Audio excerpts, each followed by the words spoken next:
नमस्कार दोस्तों, जय हिंद। टेट 1 का डिस्कशन है आपके लिए। अच्छा खासा मार्क्स आया है क्लास में, जिन्होंने टेस्ट अटेंड किया है या जिन्होंने ऐप से दिया है, तो सब कह रहे हैं कि सही जा रहा है, तैयारी भी अच्छी जा रही है। डिस्कस करता हूँ, हर एक क्वेश्चन को देखते हैं।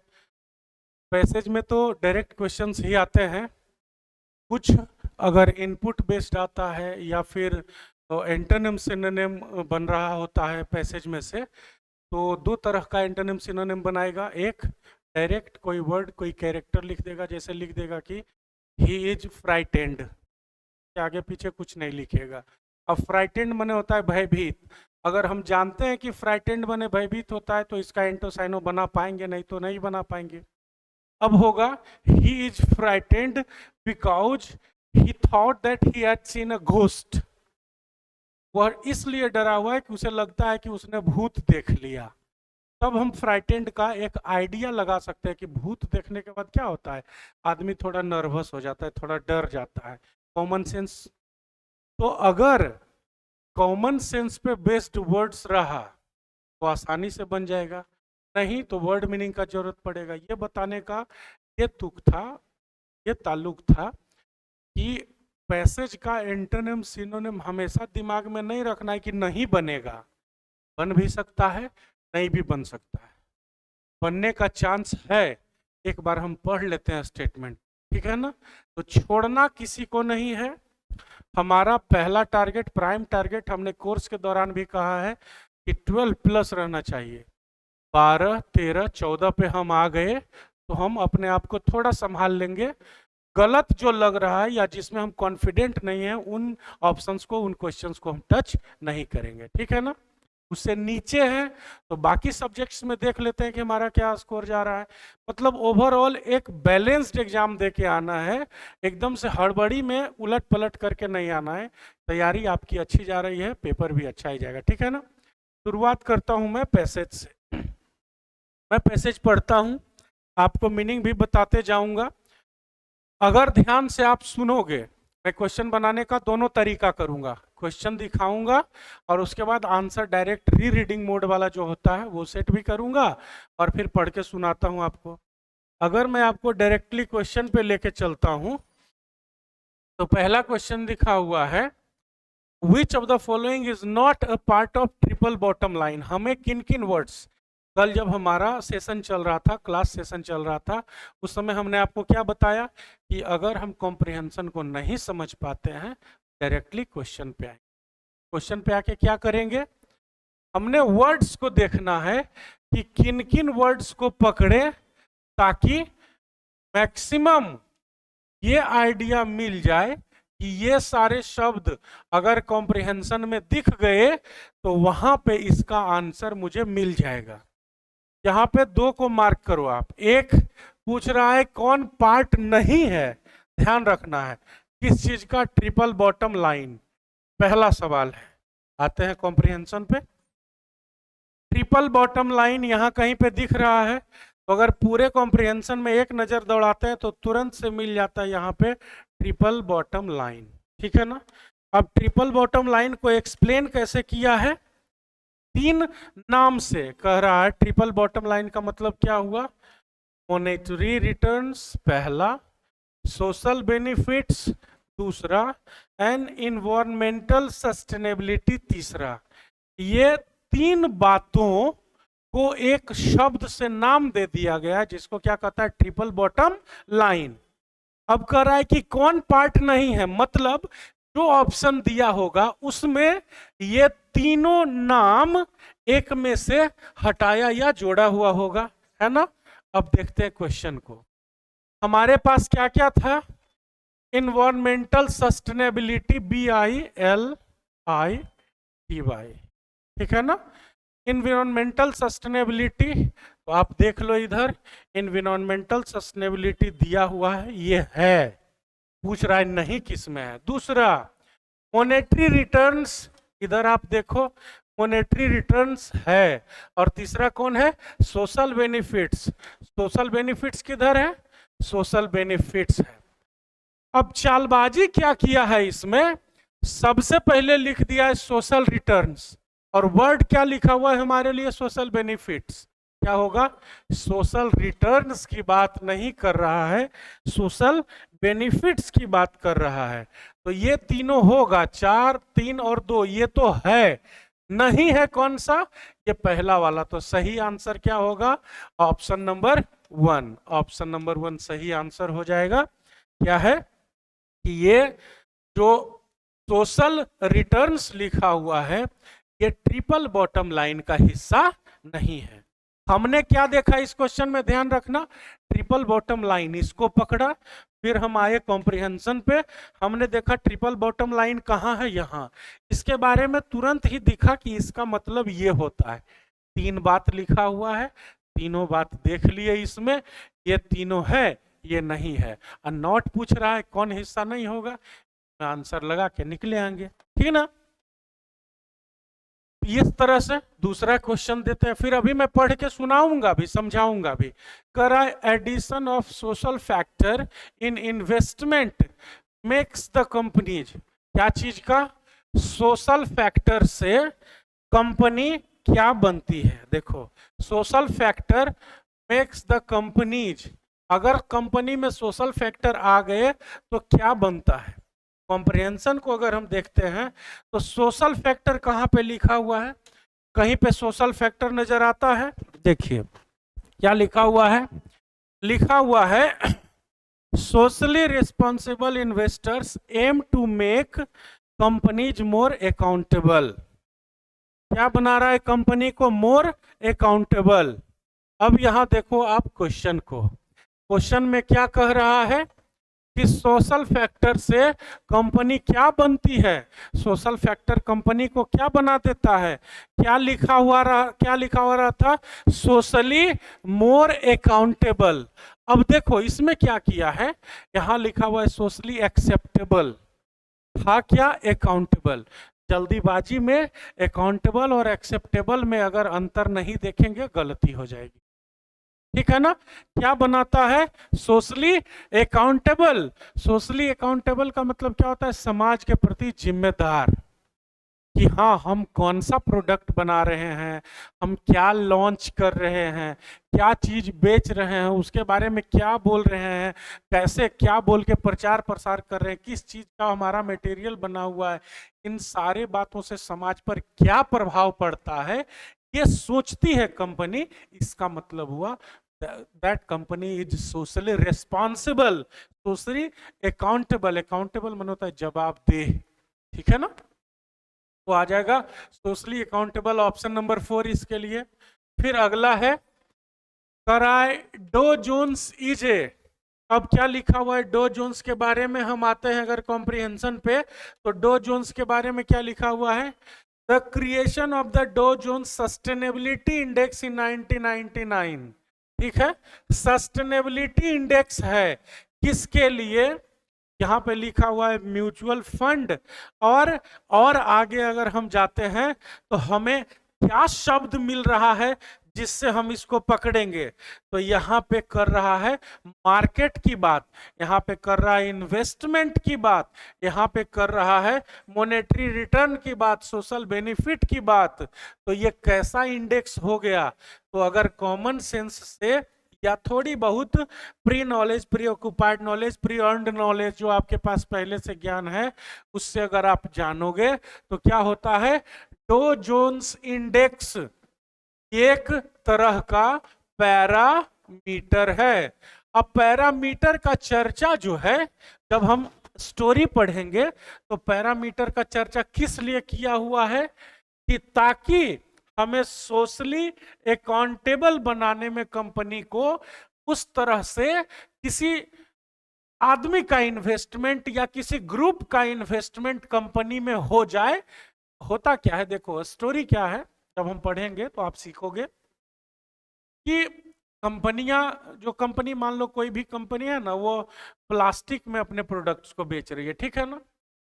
तो मान लो हमने उसमें अपना पूंजी लगाया, पूंजी लगाने के बाद मान लो कि 1 लाख की कंपनी है, 60,000 हम लगा दिए। कंपनियां ऐसे बनती है, हम और आप जो बिजनेस करते हैं अपना ही पैसा लगाते हैं, खुद काम करते हैं, खुद चलाते हैं। बट कंपनियां जो बड़ी बड़ी होती हैं उसका कोई शुरुआत में एक आदमी थोड़े से पैसे करता है, लोग जिनके पास पैसे होते हैं वो उसको फिर देखता है कि नहीं इस काम का फ्यूचर ब्राइट है, ये काम दुनिया में फैलेगा, इसमें प्रॉफिट है, वो लोग उसको पैसा देते हैं, उधार नहीं, इंटरेस्ट पे नहीं, उनका कंपनी का शेयर ले लेते हैं, माने कंपनी में वो पार्टनर बन जाते हैं कि हाँ तुम्हारा कंपनी में अब 10% का हम पार्टनर हैं, 20% का हम पार्टनर हैं। मान लीजिए 1 लाख की कोई कंपनी है, हम 70,000 लगा दिए, 75,000 75,000 लगा दिए, अब हमारे पास क्या ताकत आ गई, हम कहेंगे कि नहीं प्लास्टिक समाज के लिए हानिकारक है, स्वास्थ्य के लिए हानिकारक है, तुम प्लास्टिक में नहीं दोगे, तो मेरा बात सुनना पड़ेगा। क्यों? क्योंकि 75% हम ही है, खींच देंगे चीत हो जाओगे। समझ रहे हो बात को? तो जो डो जोन्स इंडेक्स बनाया गया था किस लिए? ताकि उससे हमें पता चले कि ये सोशली अकाउंटेबल है कंपनी की नहीं है। तो ये कैसा इंडेक्स हो जाएगा? ये सोशल इंडेक्स हो जाएगा। क्लियर है? फिर अगला क्वेश्चन जब हम देखते हैं क्या लिखा हुआ है पैसेज के हिसाब से क्या समझ में आता है? तो जब तक हम लोग पैसेज नहीं पढ़ेंगे तब तक तो ये बात समझ में आएगी। जब हम पैसेज नहीं पढ़ रहे हैं तब की बात आपको बताए कि क्वेश्चन को कैसे हैंडल करना है, कैसे हम किन शब्दों को देखें ताकि जब हम पैसेज खोलें तो हमारे सामने वो शब्द चमके और उसी के आसपास में से उसका आंसर निकाल के हम तुरंत टिक लगा दें। और जो वैसे क्वेश्चंस होंगे जो बिना पैसेज पढ़े नहीं बन सकते हैं, हमारे पास टाइम है तो पढ़ लेंगे और टाइम ही नहीं बचा तो क्या ही कर सकते हैं, है कि नहीं? तो अब मैं आपको पैसेज पढ़ के सुनाता हूं ये पैसेज कह क्या रहा है। पैसेज कहता है द क्रिएशन ऑफ द डॉ जोन्स सस्टेनेबिलिटी इंडेक्स। डॉ जोन्स एक नाम रखा गया है और सस्टेनेबिलिटी इंडेक्स का इंडेक्स माने होता है पैरामीटर, है ना, इंडेक्स माने होता है पैरामीटर, आधार इसको आप कह सकते हो, है ना, आधार की, इसके आधार पे सस्टेनेबिलिटी इंडेक्स 1999 में बनाया गया था। Is part of this trend. किस ट्रेंड का बात है वो आगे जाके पता चलेगा। के बारे में लिखता है many large mutual funds in the United states and Europe now offer special services for individual and group investors who want to earn profits only from companies that show good results on a triple bottom line। कहता है कि बहुत सारे mutual fund जो US में available है, mutual fund एक तरह का फंड होता है जो कंपनी आपको बना के रखा हुआ रहता है कि हाँ हमारे पास फलाना फलाना फलाना कैटेगरी का चीज है, फंड है, में आप पैसा लगाइएगा तो आपको इतना बेनिफिट मिलेगा, इतना प्रॉफिट मिलेगा। तो यूएस के जो हैं वहां पे, यूनाइटेड स्टेट्स एंड यूरोप, वहां पे अब special services for individual and group investor. किसके लिए? कोई अकेला आदमी पैसा लगाया कंपनी में उसके लिए भी, और ग्रुप इन्वेस्टर है उसके लिए भी। ग्रुप इन्वेस्टर माने क्या हुआ? हम और आप जैसे 5 दोस्त मिलकर एक कंपनी, एक ग्रुप बना लिए और बोल रहे हैं कि अब हमारी कंपनी ही उसमें इन्वेस्ट करेगी, हम पर्सनली नहीं करेंगे। कंपनी का प्रॉफिट हम सबका प्रॉफिट, कंपनी का लॉस हम सबका लॉस, ठीक है ना? तो क्या है कि इंडिविजुअल और ग्रुप इन्वेस्टर माने अकेला कोई अगर कंपनी में अपना पैसा लगा रहा है तब, चाहे एक ग्रुप बना के लगा रहा है तब, किस में? म्यूचुअल फंड वाला कंपनी में। कहाँ? यूनाइटेड स्टेट्स और यूरोप में। तो ये कंपनी क्या कर रही है? उन लोग को स्पेशल सर्विस दे रही है।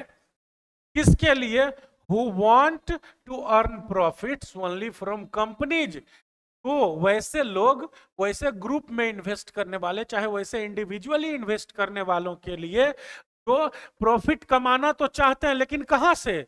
ओनली फ्रॉम कंपनीज, ही कंपनियों से, that show good results on A triple bottom line, जिनका कैरेक्टर, जिनका रिजल्ट ट्रिपल बॉटम लाइन नाम का जो हम आधार तैयार किए हैं, तो पैरामीटर तैयार किए हैं, इस आधार पे वो परफेक्ट निकले, सही निकले, उनके लिए, ठीक है ना। उनके लिए मैंने ट्रिपल बॉटम लाइन किसके लिए, कंपनी के लिए, कि कंपनी जो म्यूचुअल फंड चला रही है यूएस और यूरोप में, वो ग्रुप इन्वेस्टर चाहे इंडिविजुअल इन्वेस्टर, अकेला एक आदमी कोई पैसा लगा रहा है, पूंजी लगा रहा है किसी कंपनी में, उसको, चाहे एक ग्रुप बना के पैसा लगा रहा है उसको स्पेशल बेनिफिट देती है। उनका क्राइटेरिया क्या रहता है, उनका क्राइटेरिया रहता है कि प्रॉफिट तो हम आपसे कमाएंगे, आपके कंपनी में हम पूंजी लगाएंगे, लेकिन एक शर्त पे, क्या, आपकी कंपनी ट्रिपल बॉटम लाइन हम एक आधार बनाए हुए हैं, उस पे खरा उतरना चाहिए। अब वो आधार क्या है, वो आधार है, देखो क्या, ट्रिपल बॉटम लाइन का मतलब क्या हुआ, मॉनेटरी रिटर्न्स। मॉनेटरी माने होता है थिंग्स रिलेटेड टू मनी, धन, धन, रिटर्न्स माने होता है प्रॉफिट, धन का लाभ हो, साथ ही साथ क्या हो, सोशल बेनिफिट्स, सामाजिक लाभ भी हो।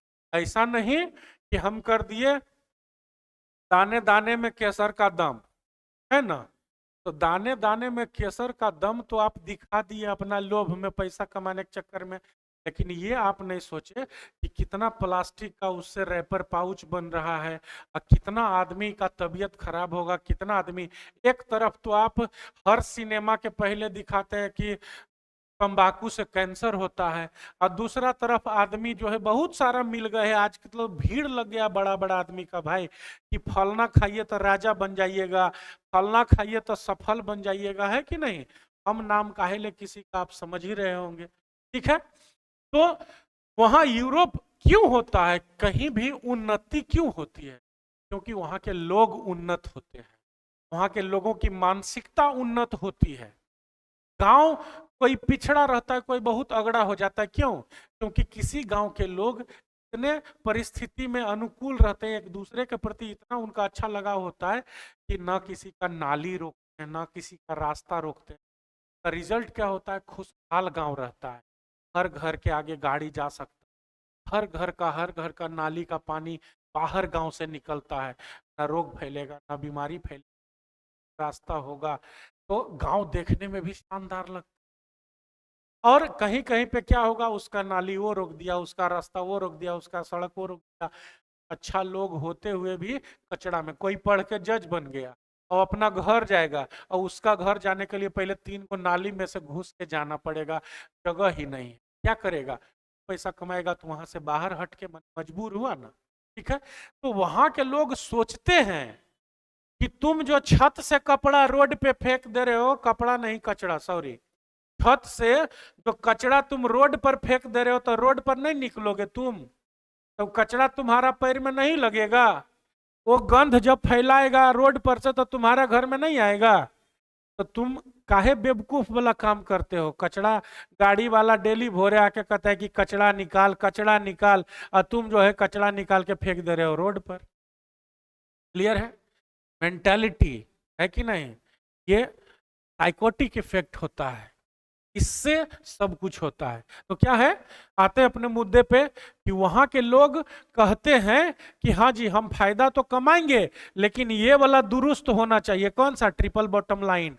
इसका मतलब क्या है, वो कहते हैं कि पैसा भी फायदा होना चाहिए और सामाजिक फायदा भी होना चाहिए, समाज को घाटा आपकी कंपनी से या आपके कंपनी के प्रोडक्ट से नहीं होना चाहिए। और तीसरा क्या है, इन्वायरमेंटल सस्टेनेबिलिटी, वातावरण को भी मजबूती मिले, वातावरण भी बर्बाद नहीं हो आपके कंपनी के आहार व्यवहार विचार आहार आचार प्रोडक्ट से, वातावरण भी संतुलित रहेगा, तब हम आपके कंपनी में पूंजी लगाएंगे, ठीक है ना।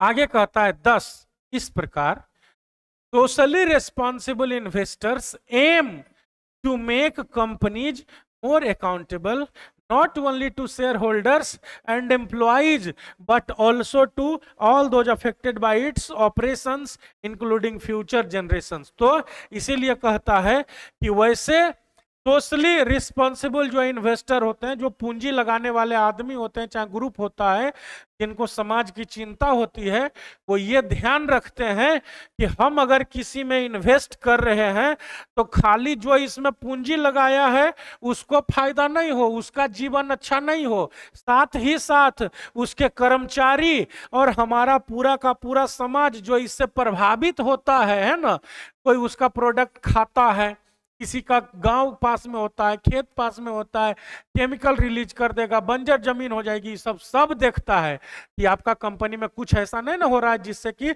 सामाजिक लोग को क्षति पहुंचेगा, नॉर्मल लोग को क्षति पहुंचेगा। ये सब चीज का ध्यान रखते हैं ये इन्वेस्टर, और तब उसमें पैसा लगाते हैं। यहां तक कि आगे आने वाले भविष्य की पीढ़ियों का भी ख्याल रखते हैं कि अगला 50 साल तक भी इस कंपनी में पैसा लगाएंगे तो कोई दिक्कत नहीं ना होगा आने वाले पीढ़ी को, अगर होगा तो नहीं लगाएंगे। ठीक है। फिर कहता है for example in Europe Greenpeace international has become a shareholder of Shell oil company. एक शेल ऑयल कंपनी, तेल की कंपनी है, नाम है SHELL, शेल। ठीक है ना। तो एक कंपनी का शेयर होल्डर हो गया, माने उसमें कुछ जो है उसका भाग खरीद लिया, कुछ परसेंटेज खरीद लिया कि इतना पूंजी दे दिए आपको और इतना परसेंट हम भी उसमें पार्टनर बन गए। कौन? एक नाम है सोसाइटी का, उसका नाम है ग्रीन पीस इंटरनेशनल।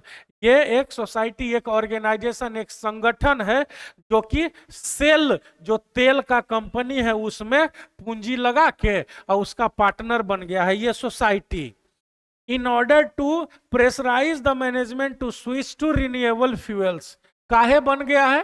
काहे कि हम पैसा लगाए हुए हैं उसमें, अब कहेंगे कि तुम रिन्यूएबल सिस्टम ऑफ एनर्जी जो होता है उस पर स्विच करो, अब तेल कोयला ये सब जलाना छोड़ो, और जो है तुम माने हाइड्रोजन और क्या बोलते हैं परमाणु से जो बिजली होता है और ये सोलर वाला जो होता है वो सब में स्विच करो।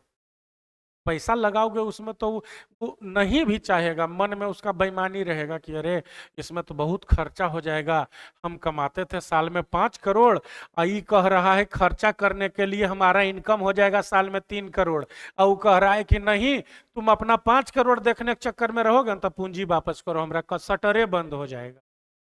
ठीक है।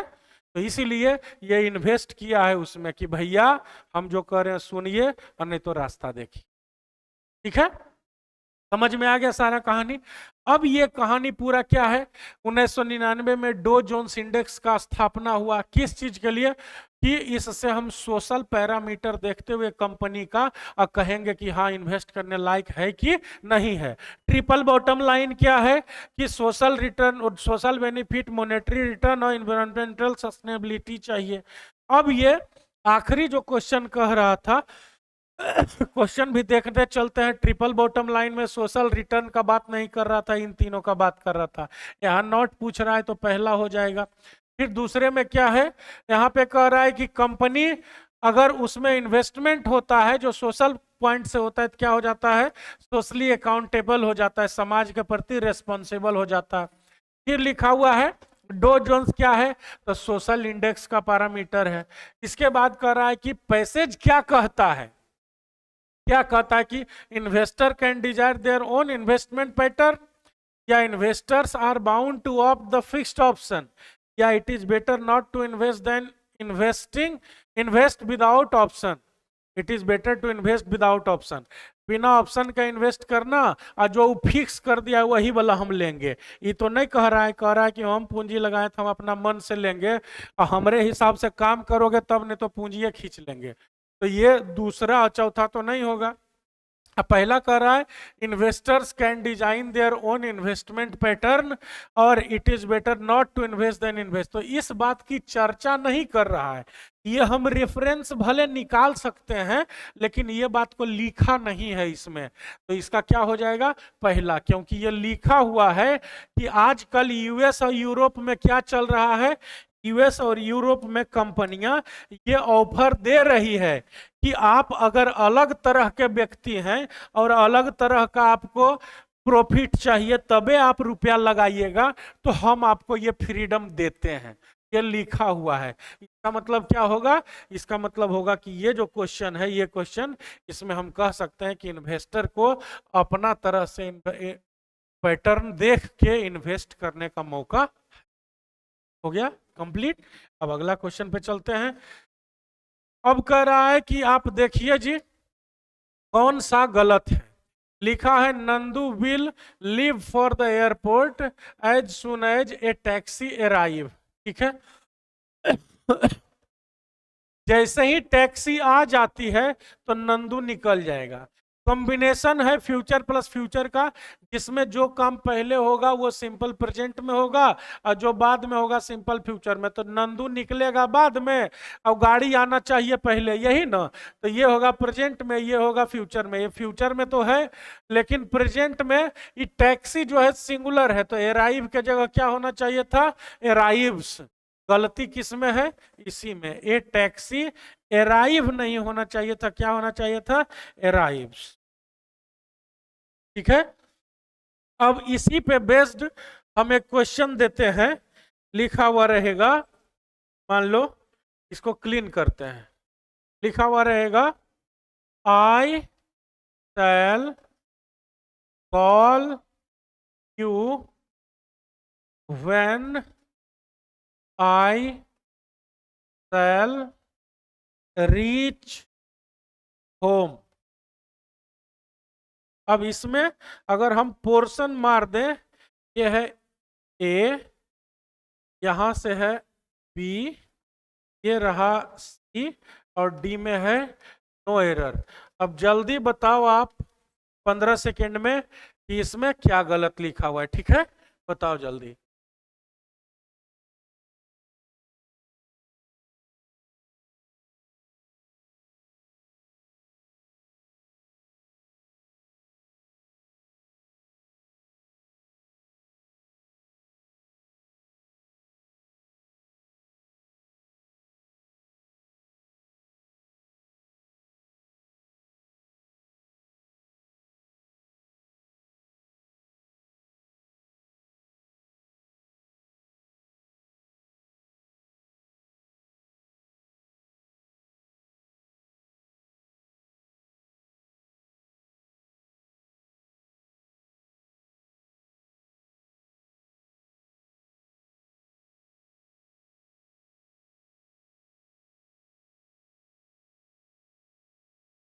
बना? देखो इसमें भी क्या है, करा I shall call you when I shall reach home. जब घर पहुंच जाएंगे तब ना कॉल करेंगे। पहले घर पहुंचेंगे कि पहले कॉल करेंगे? पहले घर पहुंचेंगे। जो काम बाद में होगा तो हम रखते हैं सिंपल प्रेजेंट में, का सेल हम काट देंगे, होगा when I reach home. Option C हो जाएगा। ठीक है ना। इस तरह से ये प्रेजेंट में तो है, लेकिन सिंगुलर सब्जेक्ट के साथ सिंगुलर वर्ब होना चाहिए, अराइव्स होना चाहिए, अराइव लिख। अगला the technician has found it extremely difficult to fix the error in the program. अब हैज लिखा हुआ है, हैज के साथ V3 लिखा हुआ ही है। टेक्नीशियन सिंगुलर है तो इसके साथ हैज लगेगा ही। इट लिख दिया है ऑब्जेक्ट के जगह पे, कोई दिक्कत नहीं है। एक्सट्रीमली डिफिकल्ट, डिफिकल्ट क्या है? एडजेक्टिव। एक्सट्रीमली क्या हो गया? एडवर्ब। एडवर्ब के साथ एडजेक्टिव जोड़ा गया है, कोई दिक्कत नहीं है। To fix the error in the program, इसमें भी कोई दिक्कत नहीं है। क्या होगा? तो किसी तरह का एरर नहीं है। Option clear. फिर है there is a quarrel among the two brothers, है ना। हम जानते हैं कि दो की बात होती है, क्या लिखा जाता है? बिटवीन। दो के लिए क्या लिखा जाता है? बिटवीन। दो से ज्यादा काउंटेबल नाउन हो तो उसके लिए हम क्या लिखते हैं? एमंग। और इसमें भी अगर वॉवेल से शुरू होने वाला हो, जैसे आवर ब्रदर्स, है ना, अस, ये वॉवेल से शुरू होने वाला है तो इसके आगे क्या लग जाता है? AM ONGS, amongst. क्लियर? क्या होगा? इसमें एरर है, अमंग द टू ब्रदर्स नहीं होगा, बिटवीन द टू ब्रदर्स होगा। अमंग यहाँ चौथा में लिखा हुआ है, इसका सही ऑप्शन होगा ऑप्शन नंबर 4। अब देखो अगला क्वेश्चन क्या है, बनाओ इसको। ये भी बहुत आसान है, जल्दी सॉल्व करो।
देखो ये जो अवॉइड है, ये अपने साथ जिरंड लेता है, ठीक है। जहां पे टू हर्ट लिखा हुआ है वहां पे क्या होना चाहिए था? HURTI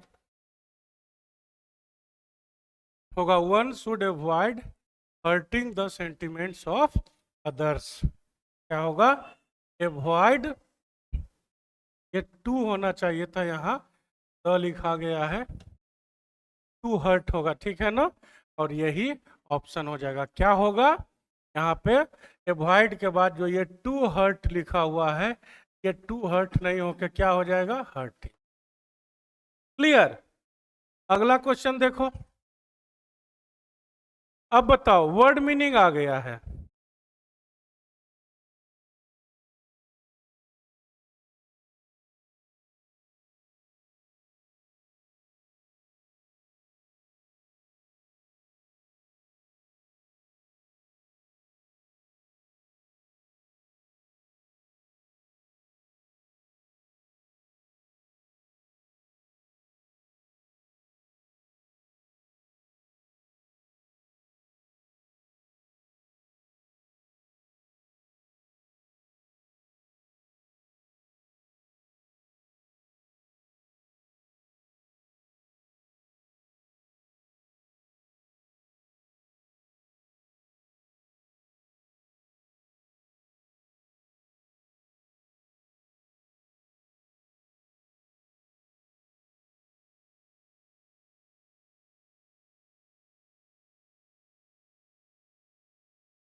हेलो हेलो, हाँ, क्या कह रहा है? सिनोनिम ढूंढने बोल रहा है, किसका? कोलोक्वियल का। कोलोक्वियल भाषा के लिए यूज किया जाता है। जैसे क्या है, हमारे बिहार में अगर दरभंगा के तरफ चल जाए तो मैथिली है, इधर गया साइड चल जाए तो मगही हो जाएगा, पटना गया रीजन में। आरा छपरा भभुआ के तरफ चल जाए तो भोजपुरी हो जाता है। तो जो लोकल रीजनल लैंग्वेज होता है उसमें बहुत तरह का बात बोला जाता है, कहावत बोला जाता है, कहने का तरीका होता है, टोन अलग होता है। वो सब को कैसा भाषा एक साथ में बोलते हैं कि ये कोलोक्वियल लैंग्वेज है। यहाँ पे आम तौर पे इसी टोन में, इसी कैरेक्टर में, इसी तरह का भाषा बोला जाता है। अब लेक्सिकल मतलब क्या होता है? लेक्सिकल जुड़ा हुआ है शब्द के साथ, वर्ड्स के साथ। अब लेक्सिकल यूज कहाँ पे करते हैं? तो जैसे कोई भी बहुत सारा स्टेटमेंट लिखा हुआ है, किसी एक सेंटेंस को उठाए, जैसे कहा जाएगा द मैंगोज आर रॉटेन। एक नॉर्मल सेंटेंस लिखे हैं, एग्जैक्ट लेक्सिकल नहीं बनेगा, लेकिन फिर भी समझाने के लिए इसमें क्या है ना कि लिटरेचर पकड़ना पड़ेगा, तो उससे थोड़ा सा हट के खाली वर्ड मीनिंग समझते हैं। मान लो सड़ा हुआ आम, आम सड़े हुए हैं, आम सड़े हुए हैं लिखना होगा तो लिखना होगा द मैंगोज आर रोटेन। अब कहता है कि ये सब के सब जो है ना सड़े हुए आम हैं, तो आदमी को भी बोल देता है कि ये सब का सब सड़ा हुआ आम है। सड़ा हुआ आम मतलब बेकार है, यूजलेस है, बिल्कुल यूजफुल नहीं है। तो भाषा का कोई एक शब्द लेके चलते हैं, बहुत सारे शब्दों का कलेक्शन होता है, कोई एक शब्द उठा लेते हैं, तो वो किस नेचर से, किस कैरेक्टर से पहचाना जाता है? लेक्सिकल से। कन्वर्सेशनल मतलब क्या होता है? कन्वर्सेशनल मतलब होता है बात करने लायक, है ना, या जिस मुद्दे पे हम अभी बात करेंगे। प्रोसोडिक क्या होता है? PROSODIC, इसको डी पढ़ लेना है। प्रोसोडिक क्या होता है? प्रोसोडिक बोलते हैं प्रोसोडी से जो बन रहा होता है। PROSODY, आप जानते हो पंक्चुएशन, प्रोसोडी जो ग्रामर वाला होता है। और लिंग्विस्टिक किससे बना है? लैंग्वेज से। LANGUAGE, लैंग्वेज से माने भाषा से। भाषा से जुड़ा हुआ कौन शब्द है? लिंग्विस्टिक। ये भी किसकी बात कर रहा है? भाषा की बात कर रहा है। सही आंसर हम क्या लगा देंगे? लिंग्विस्टिक, ऑप्शन नंबर, ठीक ना। अगला पे चलते हैं। फिर कह रहा है बैंकक्रप्ट का आप सिनोनिम बताइए। बैंकक्रप्ट माने क्या होता है जानते हो? बैंकक्रप्ट माने होता है दिवालिया। दिवालिया किसको कहते हैं? जो दिवाली मनाने लायक नहीं बचा, 2 रुपया का पटाखा फोड़ने लायक भी नहीं बचा, कंगाल हो गया। जो दिवाली मनाने लायक नहीं रहा, पहले खूब दिवाली मनाता था, ये भी जान लो। एगो होता है हमारे जैसा गरीब, नहीं, दिवाली मनाने लायक कभी रहता ही नहीं है, वो बैंकक्रप्ट नहीं होता है।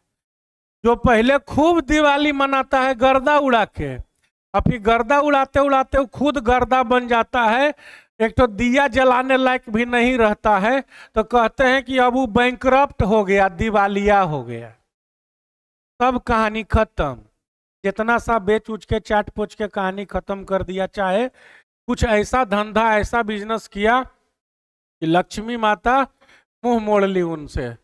तो जो खूब दिवाली मनाते थे पहले गर्दा उठा के, अब दिवाली का दिया भी किसी ने उससे ले लिया तो वो क्या हो जा गया? दिवालिया। क्लियर? कंगाल। ठीक है ना। अब वेल ऑफ मने क्या होता है? जिसका सब कुछ सही से चल रहा हो। हम कह सकते हैं धनी या संपन्न, हम इसको धनी या संपन्न कह सकते हैं।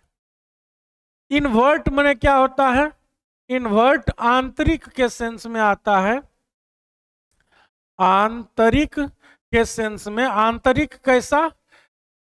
जो अपने अंदर ही अंदर उस नेचर का हो, माने डायरेक्टली अगर इसको कहो तो invert of the character of a gay person, invert माने ये होता है। ठीक है। इंसॉल्वेंट माने क्या होता है? बाबा कंगलानंद महाराज। इंसॉल्वेंट माने होता है कंगाल। केयरलेस माने क्या होता है? लापरवाह। अब देख लो सिनोनिम मांग रहा है ना, किसका? कंगाल का सिनोनिम फटेहाल, बदहाल, कंगाल। Insolvent, option number 3। क्लियर? कोई डाउट नहीं? ठीक। अगला क्वेश्चन देखो, कह रहा है सिनोनिम बताइए किसका? सम्पटुअस का। सम्पटुअस माने क्या होता है जानते हो? सम्पटुअस माने होता है शानदार। शानदार, बोलने में एकदम गजब का कॉन्फिडेंस आता है, शानदार, है ना, जबरदस्त, जिंदाबाद। और शानदार कैसा बोला? जहां जहां भव्यता हो। भव्यता माने क्या हुआ? कि जहां खर्च का कोई सीमा नहीं रहे, एकदम गर्दा उड़ा रहे खर्च का। वैसा शानदार नहीं कहता है, शानदार पार्टी दिया था। मतलब आदमी जो देख रहा था, जो मांग रहा था, जो सोच रहा था, सब अवेलेबल था।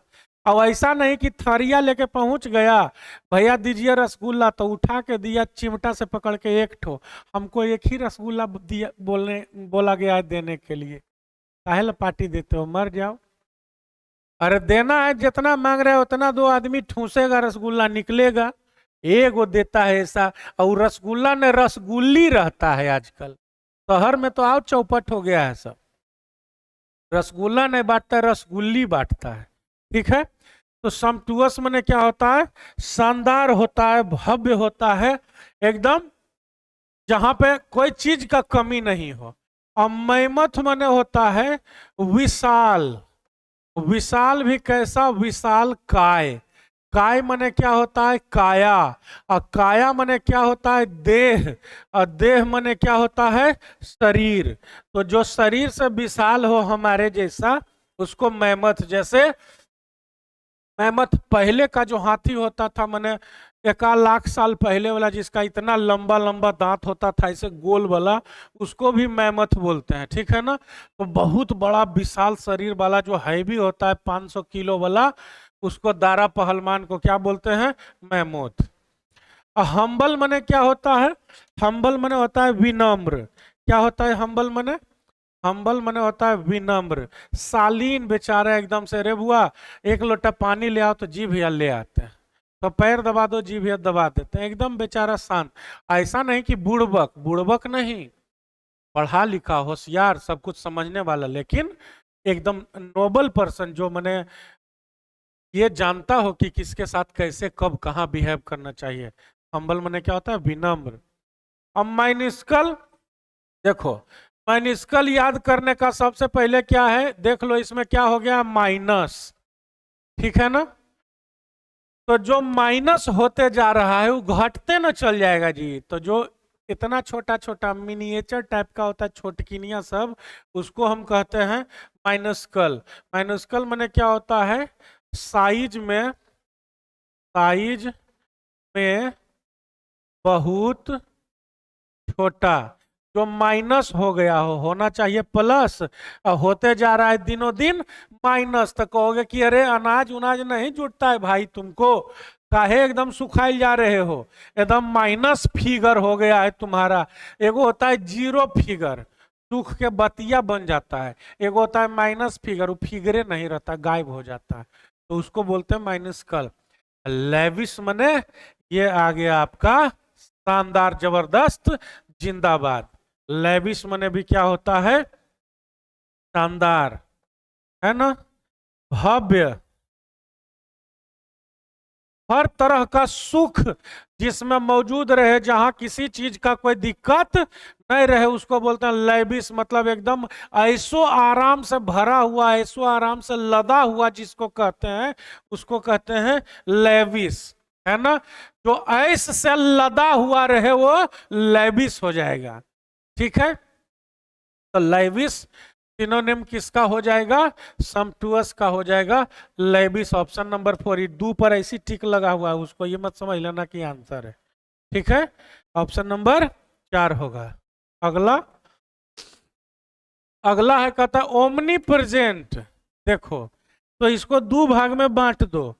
जहां भी ओमनी लिखा हुआ रहेगा ना, ओमनी, तो ये होता है हर जगह, सर्वत्र, सर्वत्र, सब जगह, ओमनी। अब प्रेजेंट माने क्या होता है, उपस्थित होता है ना।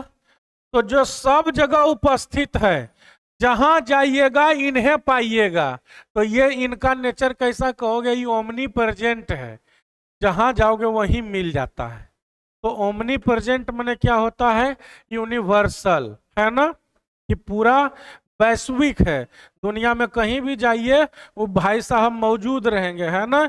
यूनिवर्सल, यूनिवर्सल माने क्या होता है, वैश्विक, माने जो, जो पूरे यूनिवर्स में पाया जाता है। उसको बोलते हैं यूनिवर्सल। कंटेम्प्ररी माने क्या होता है? समकालीन। समकालीन माने होता है कि अभी तुम्हारे साथ जिसका नौकरी लगेगा वो तुम्हारे कंटेम्परेरी माने एक ही एज वाला, एक ही समय में 2004 में कोई इंटर पास किया तो 2004 में उसके साथ और जो इंटर पास किया, जैसे क्रिकेट में लेते हैं तो ब्रायन लारा और सचिन तेंदुलकर का कंटेम्पररी था, एक ही समय में खेलने वाला। जैसे रोहित शर्मा, विराट कोहली कंटेम्पररी है प्लेयर, ठीक है ना। यूनिक माने होता है सबसे अलग, और पावरफुल माने होता है सबसे शक्तिशाली। तो क्या हो जाएगा इसका सही आंसर? यूनिवर्सल। अगला कह रहा है the study of ancient writings and scriptures, जो पुराने जमाने में लिखा गया लेख, शिलालेख है, उसके स्टडी को, उसके अध्ययन को क्या कहते हैं?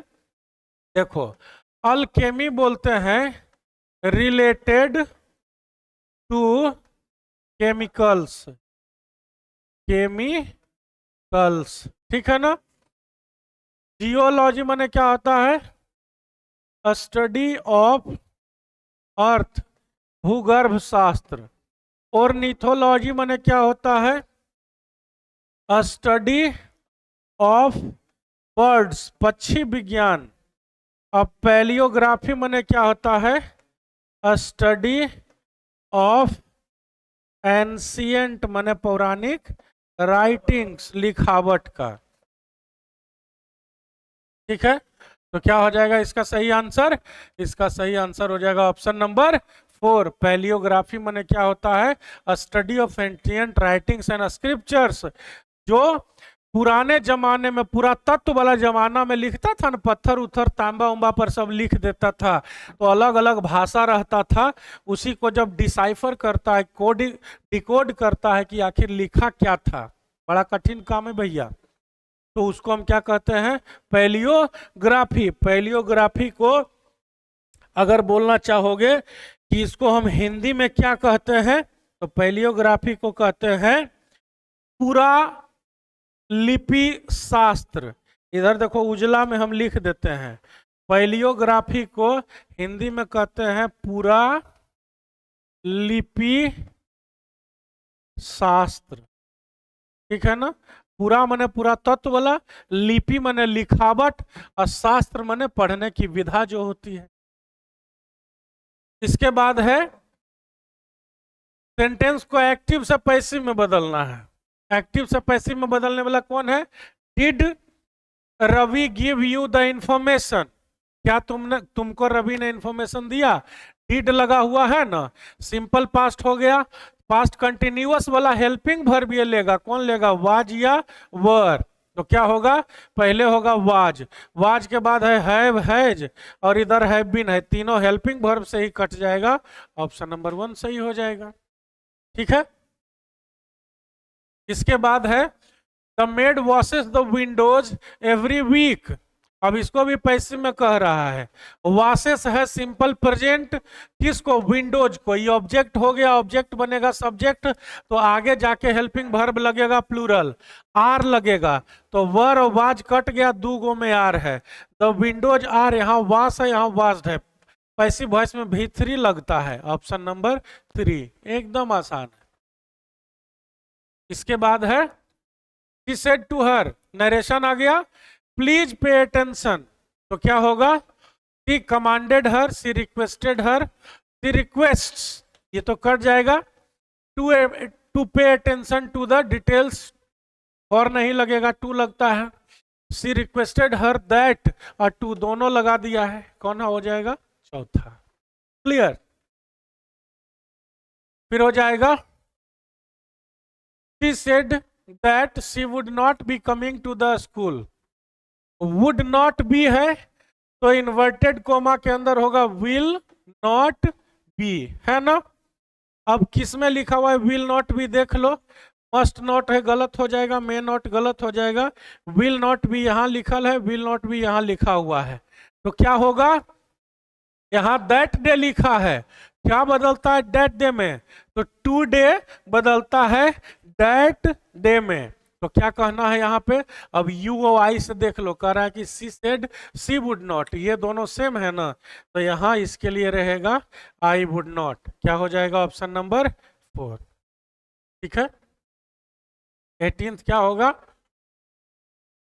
हाँ देखो करिकुलम डबल आर होता है, गलत हो गया, करेक्टली स्पेल्ड पूछ रहा है ना, ये एल वाई जो है ना वो खाली एल वाई रह गया है, एक्चुअली ये पूछ रहा है करेक्टली स्पेल्ड वर्ड, सही कौन है, इंथुजियास्टिक गलत लिखा हुआ है, HEIGHT होता है हाइट, सही कौन है, एक्सप्लेनेशन, आसान सा स्पेलिंग था।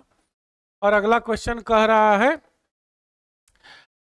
The turtle can live in water, पानी में और जमीन पे, लैंड के पहले ऑन लगाएंगे ना, नहीं तो इन को छोड़ देंगे तो होगा पानी में और जमीन में, जमीन पर और पानी में, तो जमीन पर के लिए ऑन लैंड, क्या होगा on land, as well as है ना, यहाँ पे ऑन लगा देंगे, as well as option number 4 हो जाएगा। और आखिरी 20 नंबर क्वेश्चन क्या कह रहा है, कह रहा है at someone's back and call, किसी के पीछे दुम हिला के दौड़ते रहना, मतलब जो कह रहा है उत्तर दक्षिण पूरब पश्चिम एकदम हाँफ रहा है लेकिन उसका ऑर्डर मान रहा है, मतलब क्या है कि किसी के ऊपर पूर्ण तरह से कंट्रोल रहेगा आपका, आपके पीछे वो हाँफते रहेगा, वो आपका बैक एंड कॉल पे रहेगा, क्या हो जाएगा to have absolute control over someone, option number 1। ठीक है ना, हो गया, सब सही से हुआ होगा ऐसा उम्मीद है, फिर भी अगर कुछ आ रहा है तो ऐप में कमेंट का रहता है ऑप्शन, कमेंट कीजिए, आते हैं अगला सेट लेके अगले दिन। जय हिंद।